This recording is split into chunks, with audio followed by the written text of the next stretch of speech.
we as humanists kind of aspire to and help drive culture and drive decisions. They are. And I'm reading the kids version because it's simple and easy. The adult version has like paragraphs on each of these. Critical thinking. I will practice good judgment by asking questions and thinking for myself. Ethical development. I will always focus on becoming a better person. Peace and social justice. Let me expand this. I will help people solve problems and handle disagreements in ways that are fair to everyone. Service and participation. I will help my community in ways that let me get to know the people that I'm helping. Altruism. I will help others in need without hoping for rewards. Humility. I will be aware of my strengths and weaknesses and appreciate the strengths and weaknesses in others. Environmentalism. I will take care of the earth and the life on it. Global awareness. I will be a good neighbor to the people who share the earth with me and help make the world a better place for everyone. Responsibility. I will be a good person, even when no one is looking, and own the consequences of my actions. And finally, empathy. I will consider other people's thoughts, feelings, and experiences. These are the 10 commitments that the American Humanist Association kind of directs towards. Is this the first time anyone is hearing any of this? Right? These are ideals that we can practice towards and cultural directions that we can move towards. I've posted some of this on our social media stuff, so if you want to read the in-depth stuff, it's there. But I ask that we all try to embody those values in our day-to-day actions as we move forward throughout the world. Thank you. Thank you so much, Ron. If you would like to share something about humanism, what humanism means to you, a short poem, a story, please come talk to either myself or Roxanne or Ron, and we will get you set up for the next Humanist Minute. That being said, Roxanne is, again, our program coordinator, and she will be introducing our speaker today.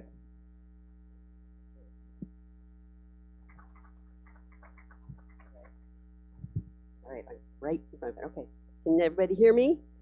All right. I learned the hard way. I'm not using my phone anymore. I'm using this big thing so I can read it. Dr. David Engelthaler is the director of the infectious disease arm of the nonprofit Translational Genomics Research Institute North, otherwise known as TGen, and he's an associate professor at TGen. He oversees a number of research groups working on the development of analytical tools to detect and characterize infectious diseases such as tuberculosis, valley fever, and MRSA. His team also provides genomic services to the CDC and the local health departments. His published, it went up to 125 from 115 the last time he spoke, and papers and chapters on epidemiology, disease ecology, genetics, and microbiology. I saw James come in. He has 24 patented inventions, including a valley fever molecular assay, and he received his master's in microbiology from Colorado State University and his PhD in microbiology at NAU. I could go on, but I will finish up with the last time that Dave was here. I don't know how many of you were here. It was a great talk. He spoke about his fascinating hypothesis that suggests the reemergence of a fungus in the Pacific Northwest was due to an earthquake and a tsunami in 1964. So for those of you who were there, you might like to know that last week, the American Society for Microbiologists published that hypothesis. And not only that, it's been picked up by internationally, and especially of note is by the BBC. So you can add at least one more publication to his list, and the list that I just read to you. You can also say that you heard it first here at HSGP. Oh, and by the way, in case anyone is interested in reading his publication, I can give you the link, but the good thing is that you'll be able to access all of the charts that we couldn't read when he did his first presentation here. It was also published on Gizmodo, and that's a design, technology, science, and science fiction website. And I thought it would be a great segue into his talk. And that what it says is, in the meantime, any aspiring horror movie screenwriters out there, this time the movie about zombies came first, but let's hear what Dave has to say about that. Everybody welcome my friend and colleague, David Engelthaler.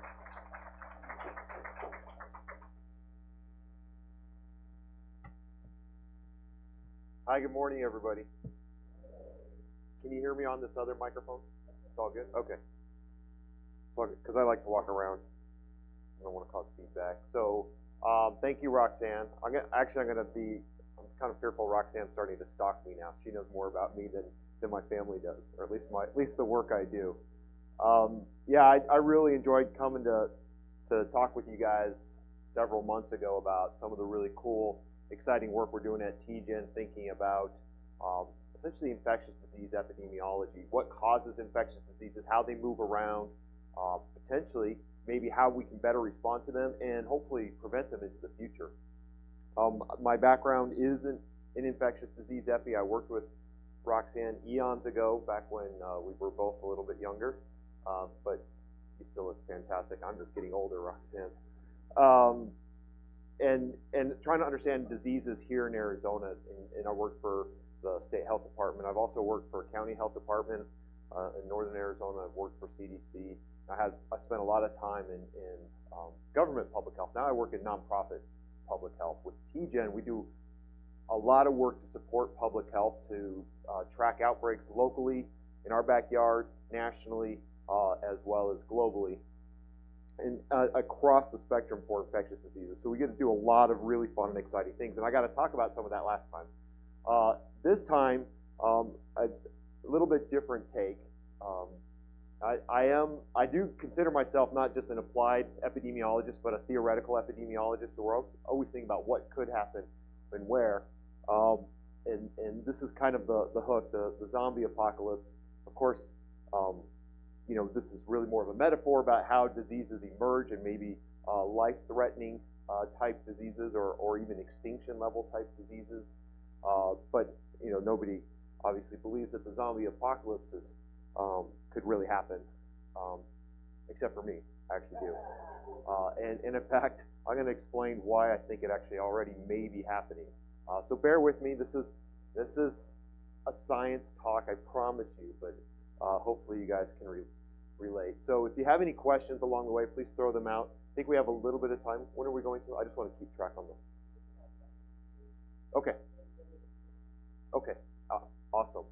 So already mentioned, I just want another shout out for TGen. They've been here in the Valley now for 17 years and do a lot of great work about understanding genomics and how we can use that to improve human health.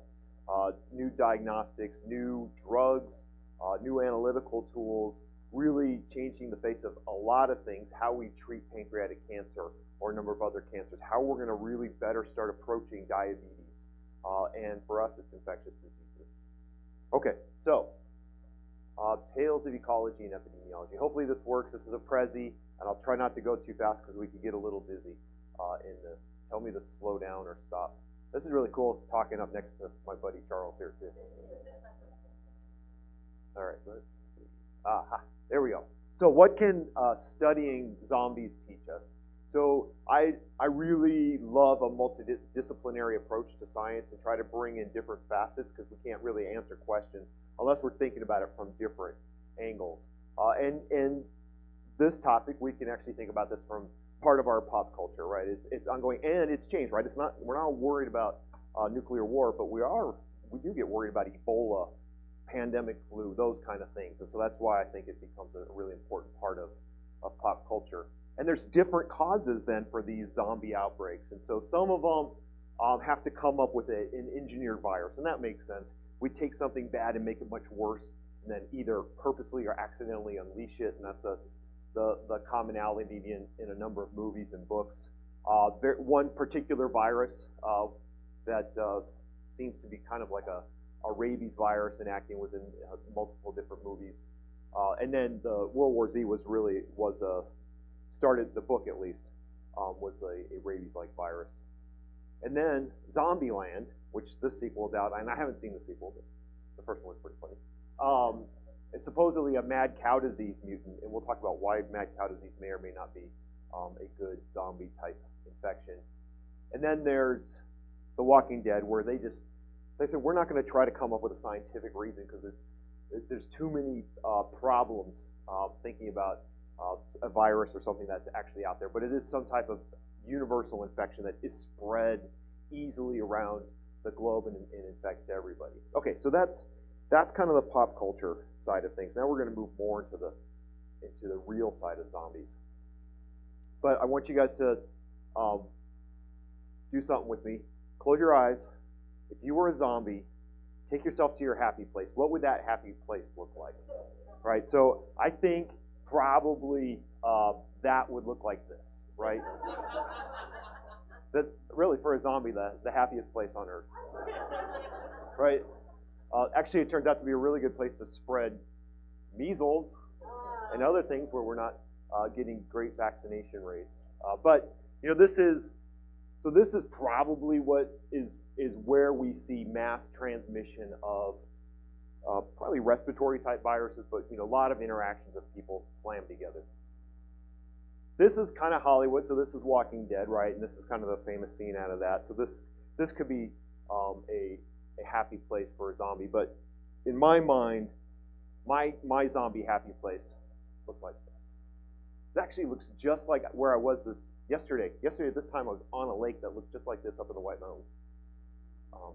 Yeah, I brought home a number of fairly nice-sized trout out of it too. It was fantastic. But when I was there, I was thinking about this too. Everything around me, there's a whole lot of zombie activity happening that we don't even know about. So let's zoom in on this. So on this tree, what I have circled, and you can see these kind of black dots, sorry it's a little blurry, are caterpillars.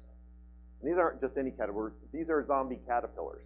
And it's not because that they're like some strange new species. No, they are infected with an organism that's making them act like a zombie, essentially. They're under the control of the organism. And that's what we're going to see a theme over and over. So these gypsy moth caterpillars are infected with something called a baculovirus. And this virus replicates inside the body, and it starts to produce proteins that really messes up the inner workings of the caterpillar. And it's doing two things. It's one, making caterpillars crawl up trees during the middle of the day, which is what caterpillars don't normally do. They want to stay either in the shade or they really move more at night because it's easy pickings for a bird, right? So this isn't necessarily good for the virus for a bird to pick it off. But what it's trying to do is trying to get the caterpillars up on, oh, I should have prepared myself a little better, sorry. Baculovirus, that's the virus. Okay. But this is what it's doing. It's causing the caterpillars to go out onto leaves, out onto branches and out onto leaves. And it's not great that it's during the day, but the other thing that's messed up is it's molting, the molting chemicals that it's saying it's ready to go and develop a pupa to go on and become a gypsy moth. And so it goes out onto these leaves like it would to develop the chrysalis, but it doesn't do that. It just hangs there, and that virus is just replicating until essentially it just starts to melt the cells of the caterpillar. And when it does that, it starts to just drip down those cells that are just full of that virus, and that virus now is spread all around for other caterpillars to eat. When they eat leaves, they'll ingest the virus, and it'll just cause that cycle over and over. So this is just happening all the time in nature, and I don't know how else to describe it. That's a zombie caterpillar. It was completely under the control of the pathogen. It had no choice. It couldn't do anything but carry out the bidding of that virus. Let's look at another example in our nice pastoral zombie scene. So you got these starlings, or other birds, a number of other birds, robins especially. They will be infected with essentially a type of parasitic worm, this Engelthaler, which, you have a picture. So these guys, they're these type of intestinal worms. They have hooks, they'll hang on. But importantly, it's really nasty and gross. But they shed eggs, and the eggs come out then in the feces. And what will land on or start eating the feces will be pill bugs out there in the ground, and so they ingest the egg, and now they are developing the larval state of the hookworm inside of them, and that's starting to produce some chemicals that really starts messing up. They're almost like dopamine neurochemicals. Starts messing up the kind of what the activity and the locomotion of these pill bugs, and they'll just start walking out in bright daylight. Pill bugs don't do that. You know, pill bugs, they'll hide under a rock. You find them under a rock. But if they're infected, they're just walking around. And why is that? Because the starling, the parasite needs to get back now into the starling. And so it's got to make itself open and visible, and the pill bug does that. The starling eats it, ingests it, and it just starts the life cycle again. So the bird is not really under any control, but certainly the pill bug is, and is not doing what it wants, and it essentially it's becoming sacrificed to the Engelthaler worm. All right, so let's look at another example. This one is this is not mad cow disease, although he does not look happy. My guess is he's not happy because he's got dicrocilium, and dicrocilium is a liver fluke. So he also has, or she has a parasite, and the liver fluke will be hanging out and actually then shed eggs, and those eggs will essentially leave the cow in the feces, right? So then there's lots of cow patties around in the forest, and what comes across and eats cow feces is snails. So snails will crawl across. They'll actually ingest the eggs, and then the egg, that parasite actually goes through a couple different life cycles inside of the snail, but it's still got to get back into that cow. And so while this guy, isn't he adorable? He's not a zombie snail, but he is part of the life cycle. There's a couple things going on there, but he then sheds the next stage of the parasite in the slime. So that slime trail will have a little packet of these metacercaria, this kind of this juvenile parasite inside the slime, and it'll just sit there. Well, what eats snail slime? That's the next actor. So the ants will, because they'll get moisture from that, so they'll eat snail slime, but then they'll ingest that life stage of that parasite, and now the parasite goes through some more life cycles inside the ant. Well, and essentially will replicate in the gut, but one will actually, and it's typically, and they've shown this, about one will actually escape out of the gut and make its way up to the sub-esophageal ganglia. And so that's like a brain that's like near the jaw, and it's really important in a number of insects because it controls a lot of things. Well, what the parasite is doing now, it actually is producing some chemicals and is affecting both the behavior, so numerous things about the behavioral and the walking of this ant. What happens, the ant's infected, it's just hanging out with all the other ants, but it starts to get cold at night, and the ants all go back into their anthill, except for this guy, not the infected one. When it starts getting cold, because of the chemical cues it's getting from the parasite, it will actually beeline it up the nearest blade of grass or up onto a short branch on a low-lying bush, and then just hang there, clamp down the mandibles, and then just hang there, and it'll just hang there and hang there all night long until it starts to warm up in the morning, and then it'll let go, and it'll come back down and go hang out with the other ants. And it'll just do this until what? Until the cow comes by and eats the ant because it's just eating the blades of grass. And now the parasite is back in the cow and can complete the rest of its life cycle. So this is what we would call a zombie ant, totally under the control of its parasite. And so we've talked about a couple of different parasites and a virus, but let's now talk about a different zombie ant. So this guy is a carpenter ant, meets up with Ophiocordyceps. So cordyceps is a fungus, and this fungus is so amazing, and actually Hollywood has actually done a takeoff of this as well. Actually, there's been a book and then I think a TV show as well. But the fungus is, will be just, the fungal spores will just be out on the ground, and the ant will walk by and pick that up, and it'll essentially work its way in to the ant's body and then just start replicating inside the ant. But it also is, again, messing up the chemical cues inside the ant, And the infected ant is actually going to crawl up, again, a nearby bush, clamp down onto the center vein of a leaf. And that's kind of what this is here. The center vein, and that's like a death clamp. Now it's on there for the rest of its very short life, and it's just sucking up juice, and that juice is getting in to allow the ant to feed its fungus, and that fungus is replicating over and over and over. And what will happen is essentially a stalk of the fungus just shoots out of the back of the ant's head. So this is the underside of a leaf, right? And so this ant's hanging on, it can't let go, and this fungus comes out, and then that fruiting body will, and spores will then float all down to the forest floor again to go infect other ants. And this happens over and over. And so this is a pretty famous case of a zombie ant. Now, I guarantee if this was happening in humans, we would all be thinking it's the zombie apocalypse.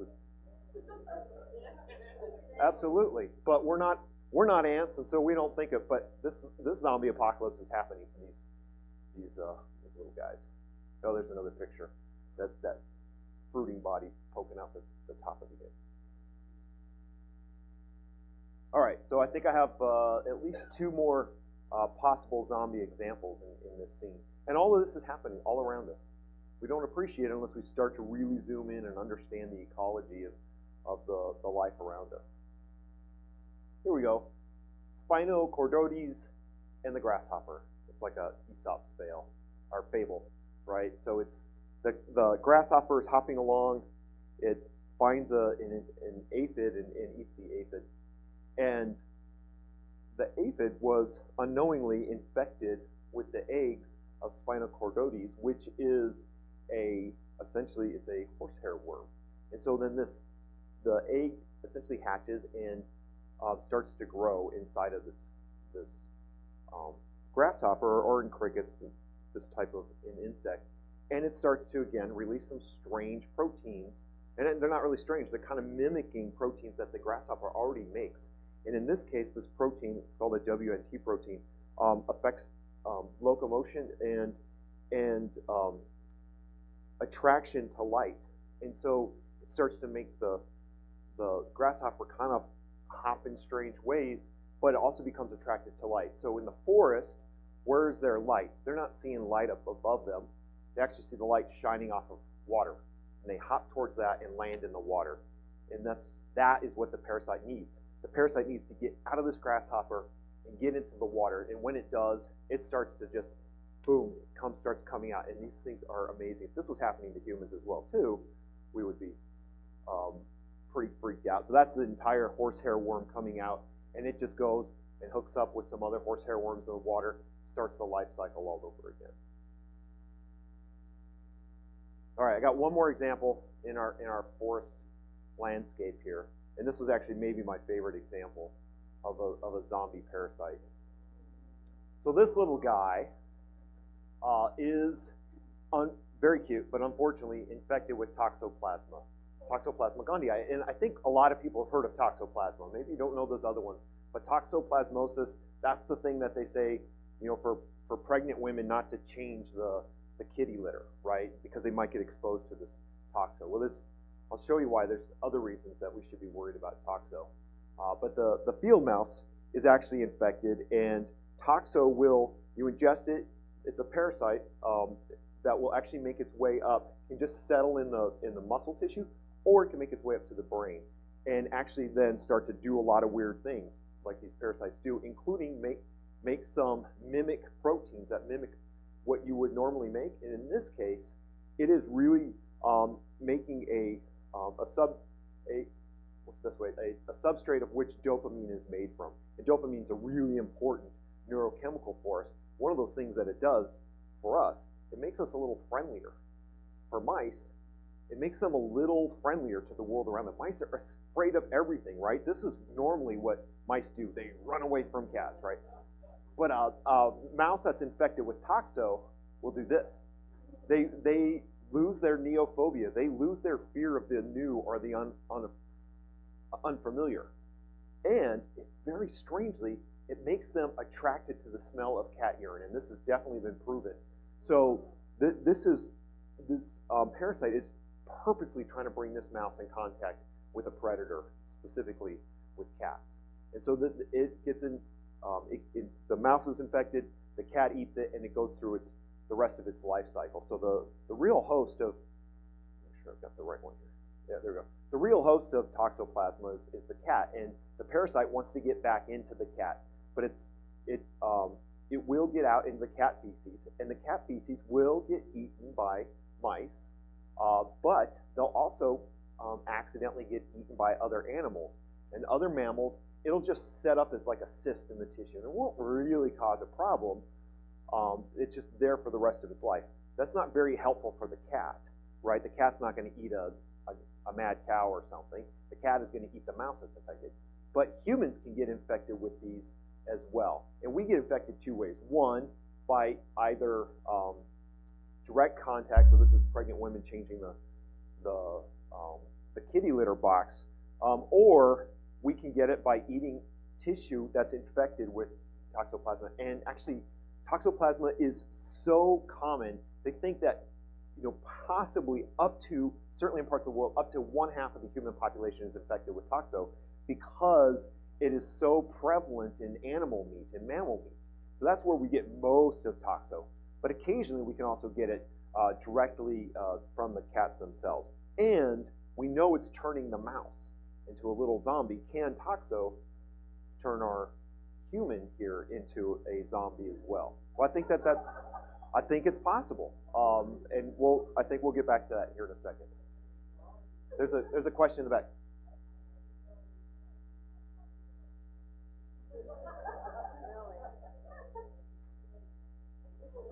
Yeah, so it's made humans attracted to the smell of cat urine.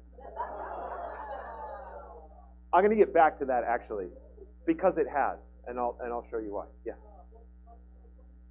Yeah. So histoplasma is a fungus, whereas toxo is a parasite. So they're really different. Toxo is a microscopic parasite, but it is a parasite. It has a parasitic life cycle. Whereas histo is like coccidioides, which causes valley fever, or cryptococcus, or blastomycosis. These are all fungal organisms that live in the environment and don't cause zombie disease like toxo does. So here's our zombie. We just zoomed in on them. Now let's talk about zombies and why it's really easy for us to start thinking about the fear of zombies when there's some new infection out there. And so the zombie, kind of the classic zombie, has a number of different signs and symptoms that get used, especially in popular culture. Some of those are neurologic symptoms, catatonic or schizophrenia, or both, biting, aggression, need to spread the pathogen under the control of some outside factor. So that's the neurologic side. The external appearance, you have the decaying flesh, the exposed rib cage. These are all very common things that we would see with a zombie infection.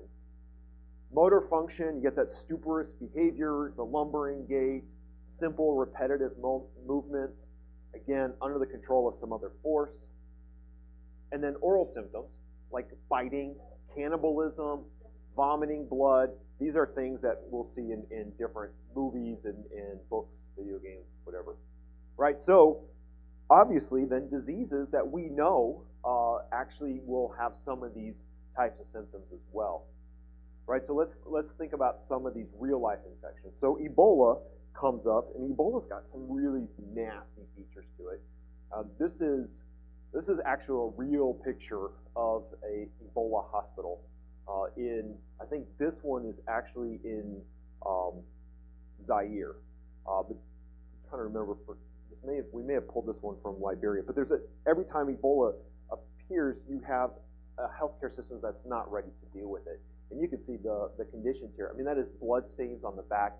People will shed, vomit blood, or have other hemorrhagic symptoms. And so that, easy for the virus to get out and cause exposure, especially to healthcare workers. That's the biggest risk factor in being a healthcare worker of getting Ebola. But not really a zombie disease, right? It's got some of those features. Although I did find this story. This was Liberia. Dead Ebola patients resurrect.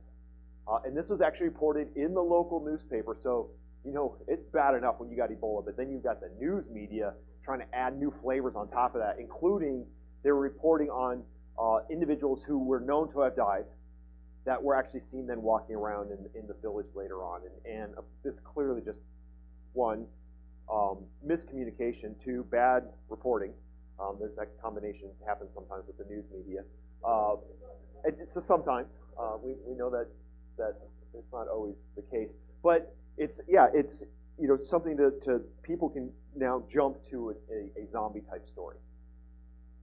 Rabies. So this one is actually probably the closest thing that we actually see as a zombie virus, right? So rabies is spread by the bite of an infected animal, and that's because that infected animal has rabies virus in its saliva. The bite goes in, the virus goes in during the bite, and then travels up the nearest nerves and works its way up into the central nervous system and into the brain, and it starts causing a lot of these behaviors, like aggression, kind of messing you up a little bit. You start to lose a little bit of your motor control, so you can't walk as well, and then the need to bite. And the need to bite is very real, and that's because the virus has to get into another host.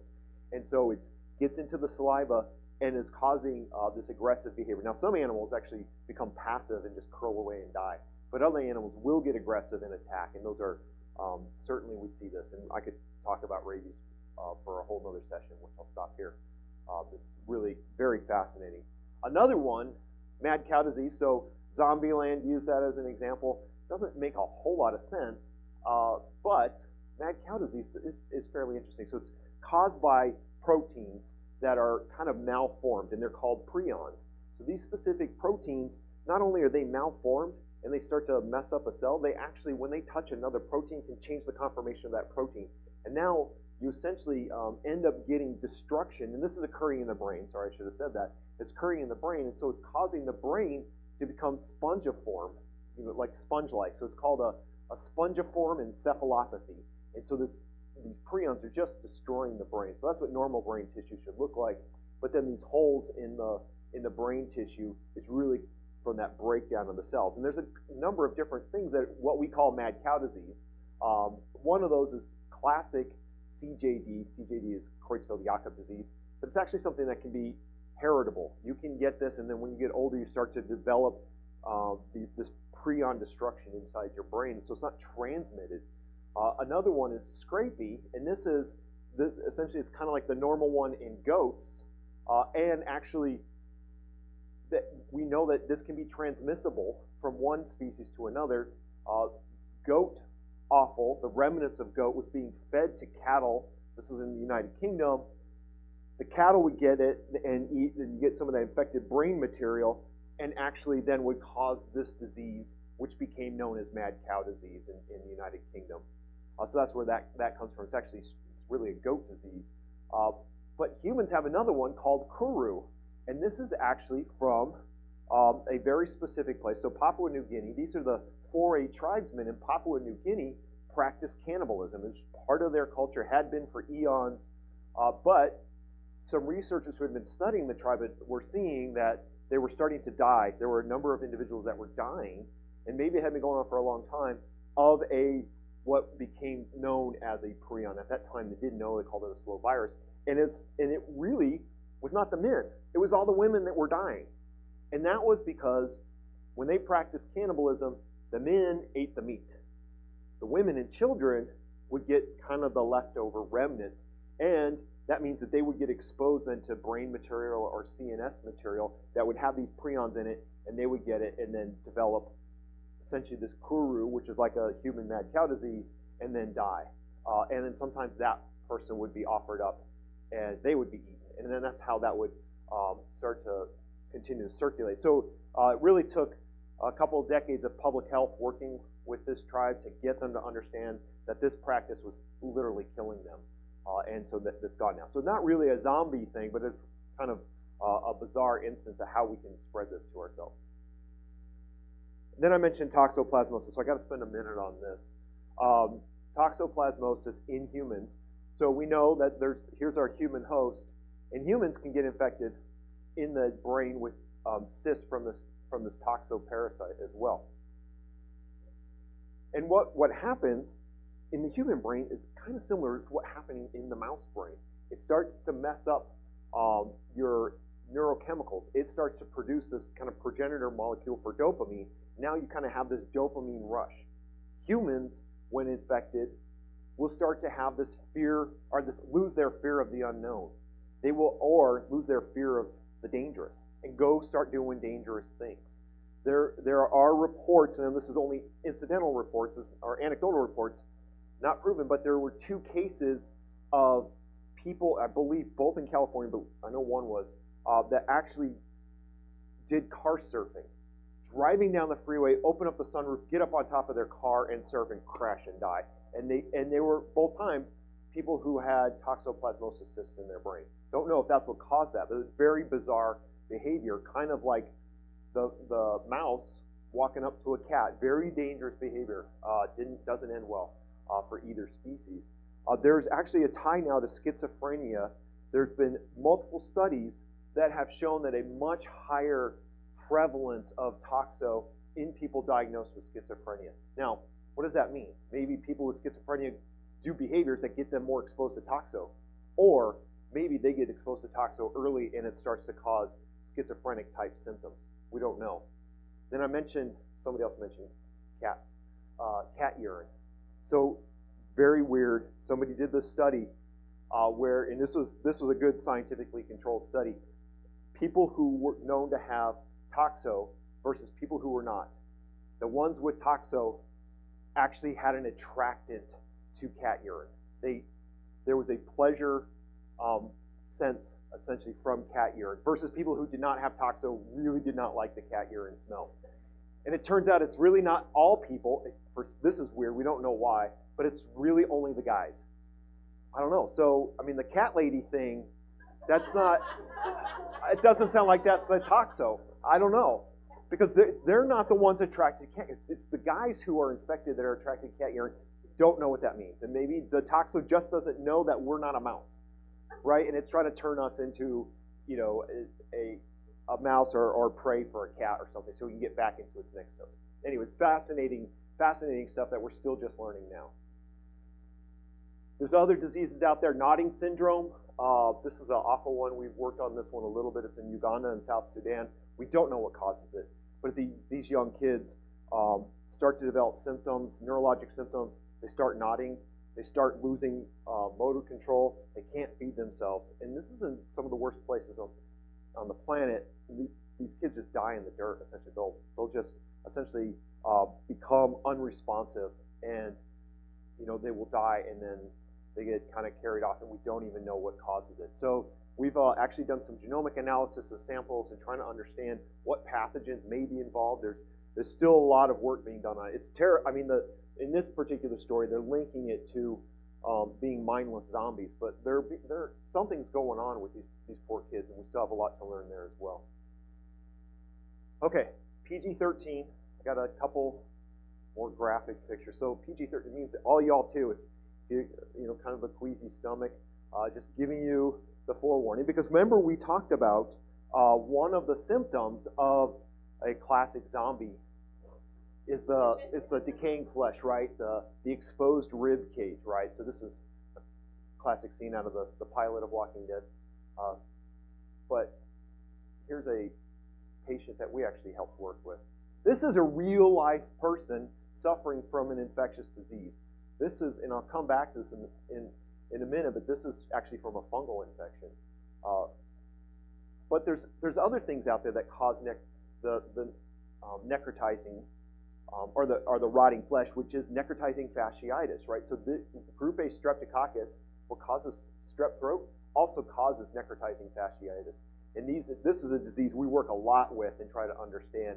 And what it does is essentially the bacteria has toxins that's actually causing cell death, and it does cause necrosis. And one more gross one, sorry.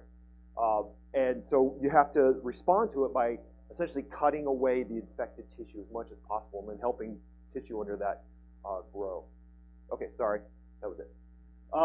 Okay, so these are the symptoms of our zombie, but none of those diseases are a good zombie disease. They don't encapsulate all of those symptoms. Forgot this one was in here. So There is more science though in thinking about what could be happening or what could lead to zombie. Besides the infections, what's happening? This is again a scene from Walking Dead. They're looking at a patient and looking at the brain activity and finding that once the zombie starts to come back, they start to see a little bit of activity just in one part of the brain. So it's not the whole person there, but you do get some activity that allows to kind of reanimate or come back from the dead, right? Well, here's a paper on, and I know you can't read it, so I'm just going to point out a couple things. This is a paper that was put out there. I'm not sure if it actually, I know it's been submitted to a couple journals. It's on a preprint service. Fascinating paper called the thanatotranscriptome. So the transcriptome are everything that your cells make, all the transcripts, which is what the DNA is coded in the DNA, the RNA makes the code for the proteins. The code is called the transcript. So everything, all of those codes together is the transcript. And this is the thanatotranscriptome. The thanatos means after death. So these are looking at cells after death and then looking, is anything else actually happening within these cells? And it turns out that there is. I'm trying to remember which one this is. So this was looking at both zebrafish and mice, and this is looking at time after death, and then looking at the transcripts that are created. So there's a whole different set of transcripts that are actually turned on after the body is dead. And that, that we don't know exactly why that's happening. What we do know that is actually helping to set up kind of that post-mortem condition. You start to see breakdown of cells and whatnot. But it is fascinating that we have a number of things that aren't turned on until actually we're dead. And they show, and I say we, if we're a mouse or a zebrafish, because this hasn't been done in humans yet, but I have a feeling they're going to replicate this. In fact, this study just came out this year, and there's a lot of stories around it, restoring vitality in dead pig brains.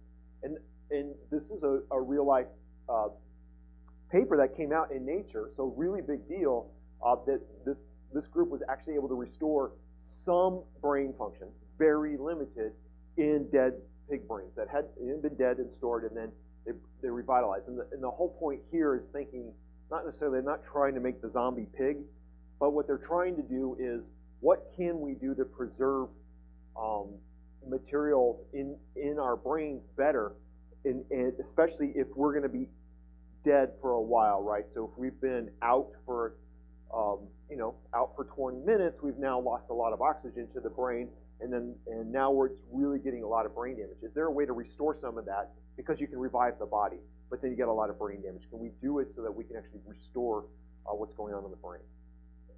Totally interesting area. I don't remember. Oh, this is how they took care of that zombie started coming back, and that's I think that's a 38 through the head. So, an emergence of a zombie infection. So, could this happen? Well, how could this happen if it did? Something new comes and causes a zombie apocalypse in humans. It's already happening in those animals. We've seen it. How could that come to humans? Well, we could see the evolution of an existing microbe. These microbes are changing every day, every year. We always get something new. I mean, our understanding, Chuck over here helped us understand how that process actually happens. But it does happen, and we sometimes see really bad things evolve out of nature. Bioengineering. Well, we figured out how to leapfrog a lot of things and really start to go way ahead of evolution and start doing new things to microbes, and hopefully for the good, right? We're trying to understand how can we take a microbe and turn it into a vaccine for us, or a number of other things that we would bioengineer. But sometimes that goes wrong, and there are some horror stories, and we could probably talk about those if there's time later. Or a truly new emergence, a brand new bug that we've never seen before, just emerge out of nowhere. Well, it's probably just going to emerge in our consciousness, our understanding, but maybe it was there all along and actually causes something. And that could be, maybe it was there all along, but we didn't know because it hadn't hit Earth yet. Now, this is a real deal. We actually, this is so cool. We're working with JPL right now, the Jet Propulsion Laboratory, on their planetary protection program, where essentially what we're doing is helping them make sure that they're not contaminating materials that are being sent to Europa and some of the other moons of Jupiter and Saturn, because they're sending instruments, and those instruments will test for and look for signs of life. We don't want to bring life with it or anything coming from Earth. So working in that space. But the question is, can something come from outer space? I mean, it's totally possible. We get hit all the time by meteorites. Or how about something that's here on Earth already, but we didn't know of it until a natural disaster? So I have an example of this. I don't know if, I think I want to, actually I'm going to skip this video. This is just this is the Joplin tornado. You guys remember this? So 2011, the deadliest tornado in modern American history hit Joplin and was really devastating. This video, and I can show later if somebody wants to see, these nuts that go out and chase the storm chasers in video, and they got this one captured. But what happened was in Joplin, Missouri, this thing started on the west side of town and just carved a big giant scar through the whole town. It's over a mile wide, and wiped out everything in its path. 1,100 people sent to the hospital. 30 to 50% of Joplin was destroyed during that. 156 killed. But what? Oh, so here's a picture of that devastation too. So this is taken from the same corner, before and after, just slightly off perspective, but it's the same area. So when a tornado rips through, that is the devastation that occurs. I mean, these trees are denuded, they lose their bark if they're still standing at all. Everything else is leveled. So you can't have that much destruction without something else happening, something new happening that we weren't expecting, and that's exactly what happened in Joplin. So you guys can't see on this map, but there's little white dots here, and these little white dots represent cases of a new fungal infection that's never caused a human outbreak before, never had been documented. There have been individual cases of it, and this fungus can survive in the soil, and if you get a deep implantation, during an accident in the soil, then it can cause an infection. But we've never seen an outbreak before until the Joplin tornado. So we worked with CDC and did all the genomics on the fungus. But what was remarkable, and I'm going to show you this patient here, was a 16-year-old male that was driving in a truck and got hit by the tornado, ejected out of the car, lots of lacerations, deep wounds, and all of that. And when that happens during a tornado, you're getting all of that stuff flying around, soil, microbes, and unfortunately, this one got infected with this fungus known as apophysomyces. This guy got it right across the ribs right here. And the black is just the necrosis. So this is day 10, and they just have to keep cutting away. And this thing is still going at it. In fact, it turns out that this fungus doesn't get into humans, but when it does, it's angioinvasive. It loves to just spread and replicate inside the capillary system, like a mold. So like a bread mold, you know, the kind of the hyphae, the kind of the fuzzy appearance. They would clean this out, debride it, and then put bandage on. Within that same day, several hours later, they could actually visibly see the mold growing. So this just takes off, and it doesn't respond to treatment. There's no antifungals because this thing's out there surviving the environment every day. It's developed a lot of defenses, and so this is what happens. People who would get it on their arm, the only way to treat was to amputate on their leg, and so there's a lot of amputations, several deaths from this outbreak. This guy, you can't amputate, right? So this is that same picture you saw. So this was day 24. This is that same kid. They just keep cutting away and debriding. And so some of the yellow on there is the fungus.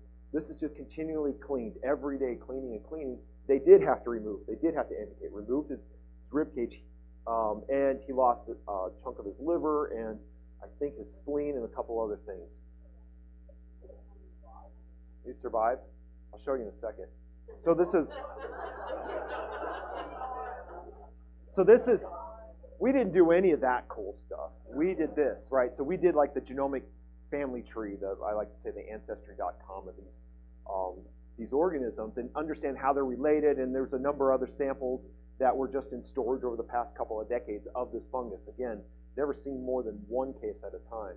And this is the outbreak that was in Joplin. And there, I won't dwell there. This is the day he left the hospital.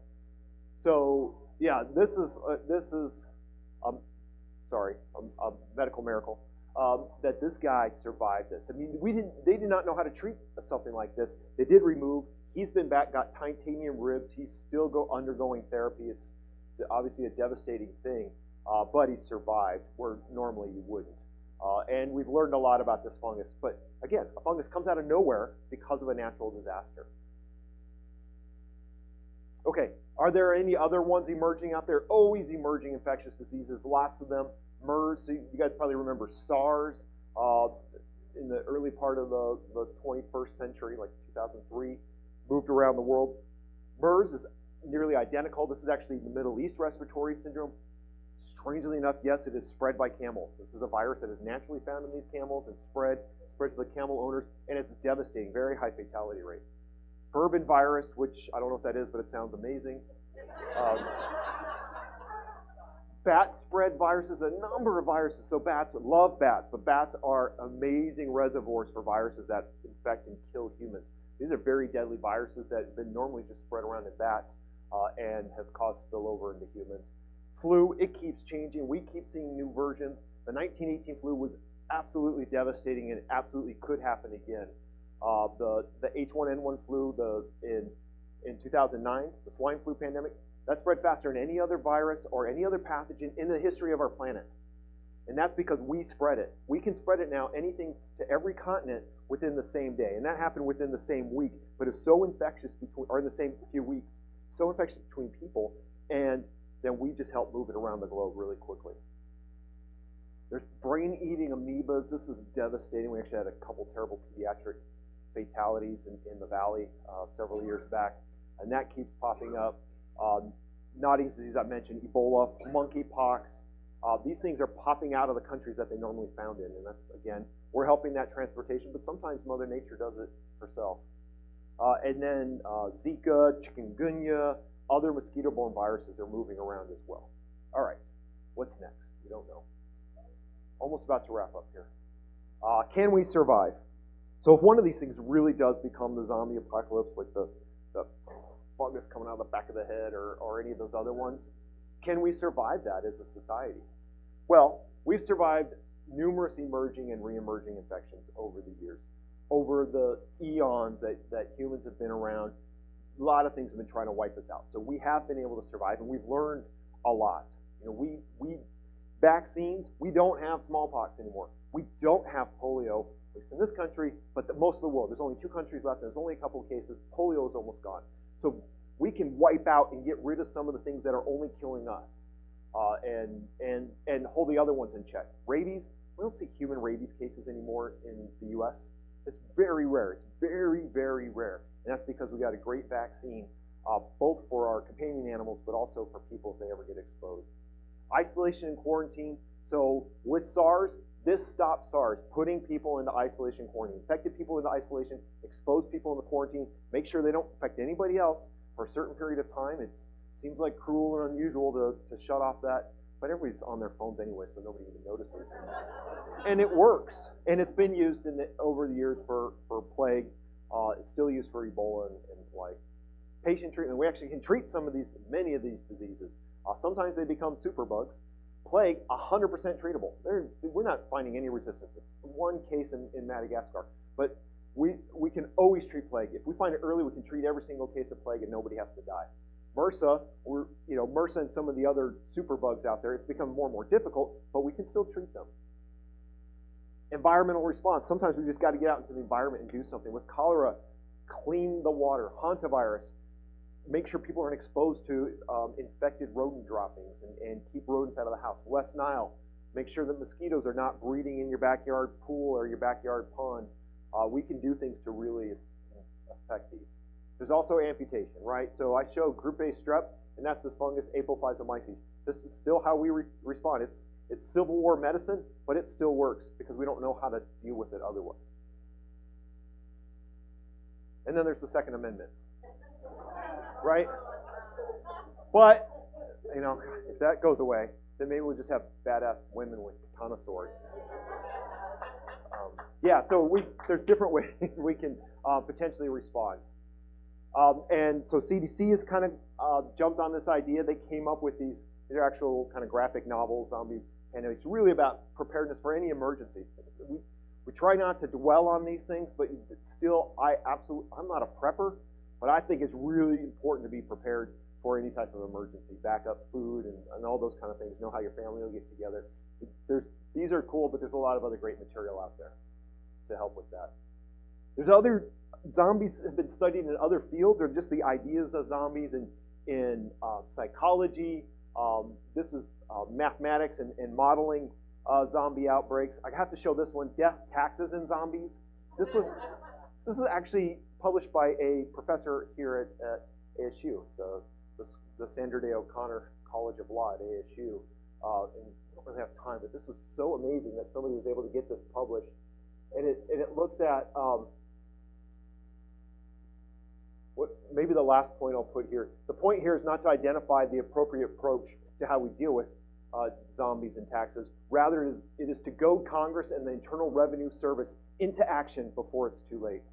So, all right. I would never get something like that published, so I'm totally jealous. Oh, okay, and I just got to point out, this is the citation. It's actually a much longer list of citations. Anybody wants that, this is a scientific talk. Everything there is already shown in scientific literature, and hopefully you guys enjoyed that. And I'm happy to answer any questions.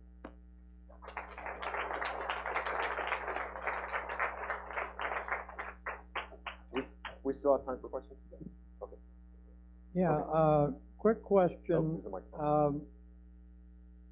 There have been over the years a number of mammoth bodies pulled out of the ice and things of that nature. Very old dead things. Are they finding anything in there that is not here now? Oh, man, even worse, there are people that are digging up those very old things hoping to find them. So like, so people who succumbed to the 1918 flu, that viral strain would still be harbored in bodies if they were preserved. And so there have been people gone out and dug up bodies of individuals died from the flu during 1918 in permafrost or buried in permafrost, and so that the tissue may actually hold the virus. Yeah, it's likely, it's possible. And yeah, maybe, we had a lot of megafauna on this continent. They all got wiped out it was really during the time of the first indigenous people came over, and they most likely wiped them all out. But there also could have been large scale pathogens that were causing disease outbreaks in these animals, as well as then maybe being zoonotic and moving over to humans. We don't know. That is definitely a possibility. So when they do bring up these preserved bodies, there's a lot of biosafety and biocontainment around that. I'm not saying it's perfect, and certainly things can Following escape. up on that, so if I buy jewelry made of mammoth ivory or walrus ivory, is there a possibility of catching something? Not likely. Not likely. So you're not likely out of material like that. Mammoth ivory. Yeah, it's very that has common now. They're using very a lot common of or it. very expensive? Yeah. Because it seems very expensive. Yeah, I mean, I'm certainly not a proponent of the extinct or live ivory trade, but I think it's safe. I don't think that you're going to be transporting anything. You're going to find infections typically found inside of tissue, and probably inside of blood. So maybe in the jaw, because we can extract genetic material out of teeth from people who have died of the plague several hundred years ago, and then sequence the whole genome of the plague out of that. And we can also look at fossilized bones and find genetic evidence in there, but we're not usually getting anything live out of it. There has to be some preserved material that had, the amount of the pathogen in it. Okay, another question, or the question I had in mind originally. Okay, you talked about certain viruses or parasites causing aggressive behavior. One of the symptoms of advanced dementia is aggressive behavior and biting. Is that just the degeneration of the brain, or is there a proclivity to catch something in demented people? Yeah, so people who are experiencing dementia are likely because of the advanced effects of whatever's causing that dementia on the brain cells, which is also going to be from an infection. So it doesn't mean that one is causing the other. They're both causing the same outcome. We don't know, though. There has been, some associations with toxoplasma and schizophrenia. There are definitely numerous studies out there looking for a connection between Alzheimer and some other pathogen infection. But I think it's probably just two things causing the same outcome. There's a couple people up front here, so, okay, he's going to run around with the microphone. He's in charge, I'm not. The mold that shows up in homes that is causing a lot of concern, especially in humid states. And I watched a program in which one of the ways that it affects the people that it eventually kills is that it goes to the brain because it's dark and moist. And I'm wondering if that is related to any of the molds that you've talked about. No, so yeah, I mean, I would have to say that, you know, mold does grow where it's dark and moist, like in the corners of your bathroom and stuff, or at least my bathroom. Well, my bathroom when I was in college. My wife would never let that happen. But your entire body is dark and moist, right? So not just your brain, but everything. But black mold, the problem there is typically the toxins that it produces. Some people can have a hypoallergic response to that, and that can affect in numerous ways. So black mold has been related to a whole host of things. I don't think that we really have a ton of evidence to say that it causes all those diseases. If this happens a lot, like Lyme disease has been related to a whole bunch of things. We don't have evidence that it actually causes those, but they show up in people with Lyme disease.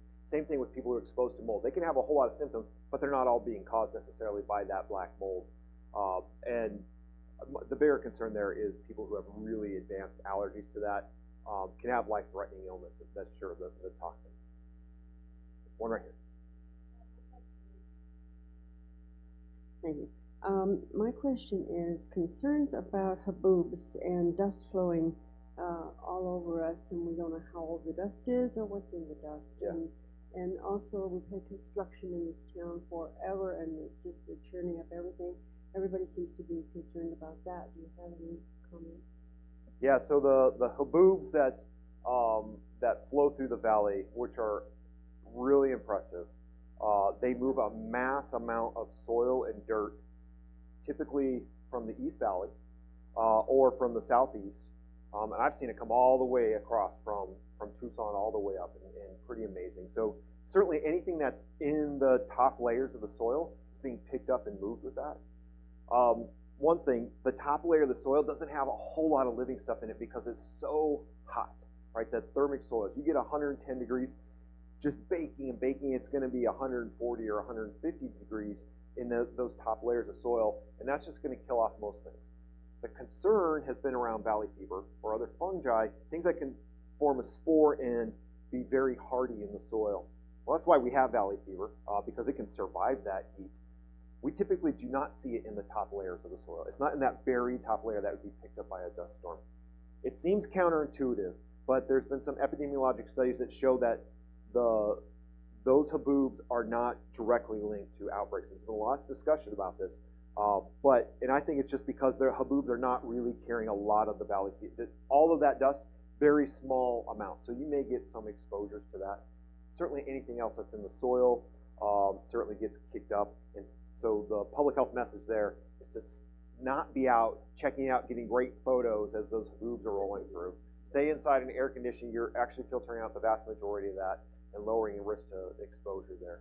There's a lot of other things about valley fever we can talk about, and we are studying the air. This is very cool. We're using air monitors across the valley, daily collected, and testing that for the presence, and then checking that against climate, and then checking that against how many animals get infected, humans, and whatnot. So we're learning more right now.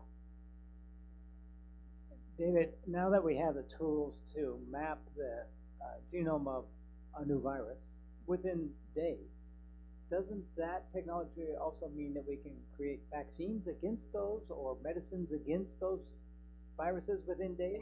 So this next generation technology, in a number of ways, genomics and immunology and developing the vaccines, absolutely, we're getting to the point where we can develop rapid vaccines. In fact, different types, where we can develop a vaccine against a whole large number of organisms or against the organism of the day. The problem is that we can develop it, but it still needs to be tested and determine how well it works. And you don't just take something and start testing it in humans right away. It's very rare that we do. It's happened with Ebola during some of the recent big Ebola outbreaks, and we can get a vaccine developed pretty quickly and in place. But it's actually getting it into the people. Once we've proven it's safe, that's still an enormous logistical problem that can take many months. So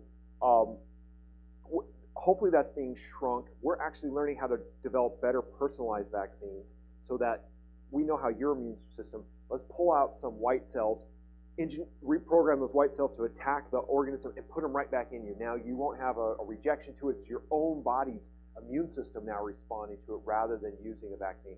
So we're making them safer, more advanced technology, and we're getting to that day. We're not there yet. We can't just see something and make a vaccine and have it ready tomorrow. Still takes many months, but it's much faster than it was. Yes, sir. I'm a well-vaccinated older human, which Me means too. that between the Navy and Kaiser and the VA, I've had perhaps 100 injections of vaccination in my life. There is a host of infectious elements that my immune system has been trained to recognize and fight off. Given that some of those infectious elements are also still running around wild in the population in unvaccinated and unprotected individuals, the question strikes me, how many mutations will it take for a given infection to develop itself so that it now obviates and can attack humans who are vaccinated? Five mutations. No, I'm kidding. Obviously, every pathogen is different, but is there a concern that, well, measles is viral, so it moves slowly, but some of the bacterial vaccinations, the pneumonia vaccine obviously is something that changes every few years, and yeah. But the bacterial vaccinations, can the wild species mutate enough to obviate the vaccination protection of the herd? Yeah, so what we see is a couple things. Sometimes we see enough mutations in evolution in a bug that it essentially becomes resistant to a vaccine response. And sometimes we just see replacement. And in viruses, we see replacement a lot of times. So that's what happens almost every year with flu. So the flu virus keeps changing, and so we have to keep changing the vaccine to keep up with it. And the flu virus, look, I'm a public health guy, and I've always been a proponent of vaccines. The flu virus is going to keep changing, and the flu vaccine, even if it was the best, still doesn't prevent everybody from getting the flu. The point of the flu vaccine is to help us get through the flu season with, so we don't kill grandma and we don't kill baby, which is what would happen if we didn't have some real good protection. And that happens all the time. And so it's just to limit the amount of deaths, really, in the community. But we do see, both things happening. It is what we call the Red Queen theory, which is essentially from Alice in Wonderland. You got to run as fast as you can to stay in one place. That's what we're doing. We're running as fast as we can just to stay where we are with infections, trying to stay one step ahead, but we're usually 10 steps behind. So, so we haven't seen that. The measles vaccine has been really spot on and effective. And this is because viruses typically have smaller genomes. They can only have so many mutations until they now become a defunct virus, or they don't act like they did. So in some cases, the vaccine will work and always worked. Smallpox vaccine worked and wiped it out, right? Even though we were using it for decades, actually centuries, literally centuries, it still worked. And so there's a trade-off. Sometimes, you have this evolutionary advantage of being able to mutate rapidly like a virus does, but that could be a disadvantage because most of the things that you replicate into will just die and never go anywhere. But occasionally things will pop up. We just, with these vaccine-preventable diseases, we don't see too much of it, but we do see sometimes they're replaced by something else. Question in the back. Oh, sorry. Oh, I'm sorry. I did not. Can you hear me? I can hear you. Oh, I know you can hear me. Yeah. So what, as a scientist, what do you make of the seemingly innate intelligence of these viruses, bacteria, viruses? I'm asking them about the innate intelligence there seems to be in these fungus, viruses, bacteria that actually produce symptoms that makes the animal do what it wants them to do, and yet they're too small to have a brain. So what do you, as a scientist, think of that? Well, I mean, my initial take would be that speaking to some kind of innate intelligence would be more anthropomorphizing these organisms. They are not thinking. They are just the products of millions of years of evolution, of which they've been tried against every possible combination. And the one that works, the key that fits the lock, is the one that survives.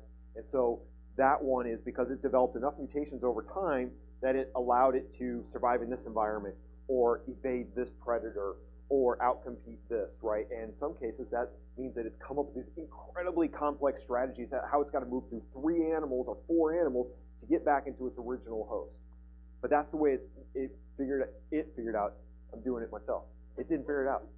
Essentially, nature figured that out, a way for that organism to survive by following that pattern. And because it did, all of its descendants follow that pattern, and it's come up with what looks like a very intelligent response.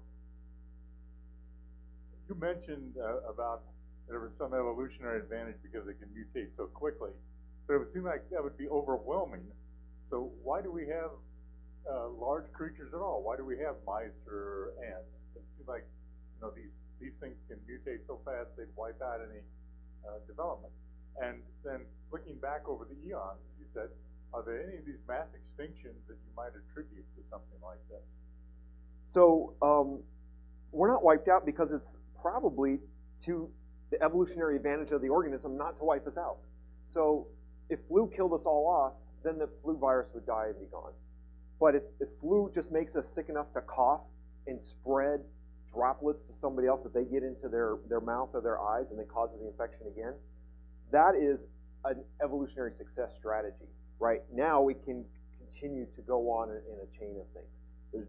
There, some things that really, rabies, it kills every mammal it infects. Unless you have a vaccine, you will die of rabies if you get exposed, if you get infected with rabies. There's no doubt about it. So that one wipes you out, but it tries to come up with this advantage of, well, I want to get you, agitated and biting so I can transmit to another animal before you die. And then I survive that way. That's its strategy. There's so many different strategies out there. And then what was the second part of that question? Oh, yeah. Well, I mean, mass extinctions definitely have been caused by microbes. One of the great causes of the extinctions of the, certainly the indigenous people of Latin and South America was measles. Everybody talks about smallpox. That was important. But measles came to people that had never seen that virus before, and it just wiped them out. They did not have an appropriate immunological response. So that wiped out, it could have been somewhere north of 50 to maybe 90% of the people died because of the infections that were brought by folks coming over from Europe. Where they were their immune systems were fine with it, didn't even know, but then it just started really wiping out people. So this does happen, and it's likely that there's been absolutely organisms have been killed off because of pathogens, but that's a rare thing because that's probably an accidental thing because it's not to the benefit of the pathogen. We have time for one last question. All right. I wanted to ask you about phages. I think it's a type of bacteria that or not bacteria, it's a virus that targets specific bacteria. I've read there was a thing on Netflix about it, and I mean there was some guy that he was affected by some kind of bacteria that he was going to die, and they found a phage that, anyway. Yeah. The kind of virus. So phage viruses, it's PHAGE, or bacteriophage, which are viruses of bacteria. So just like we have our flu and the caterpillar has the baculovirus, it has its own virus, bacteria all have their own viruses. They're waging that battle themselves every day. And so one of the ways to kill off a bacteria is to infect it with a phage virus. And so there has been a number of phage therapeutics that have been looked at. Interestingly enough, not very big in the States, but in Eastern Europe, the Russians, they've done a lot of this work. The problem is that phage, being these very small viruses, they do mutate a lot, and it's very hard to make a very strictly controlled phage virus library that can be used as a potential treatment. But it has been used. I think there's a lot of potential there now that we can engineer our own phage viruses. we can make viruses up now, just essentially in the lab, and maybe make it much more controlled that way. It's been a little difficult pulling it out of nature, but developing our own, I think, is a very viable future for therapeutics. All right, I'm getting the hook. Thank you, everybody. So thank you, David. I don't know. Can you hear me? I don't know if you mentioned the Ebopox and the response to that. Thank you so much. We love to mug our speakers, and since you were coming back, we redesigned ours just for you.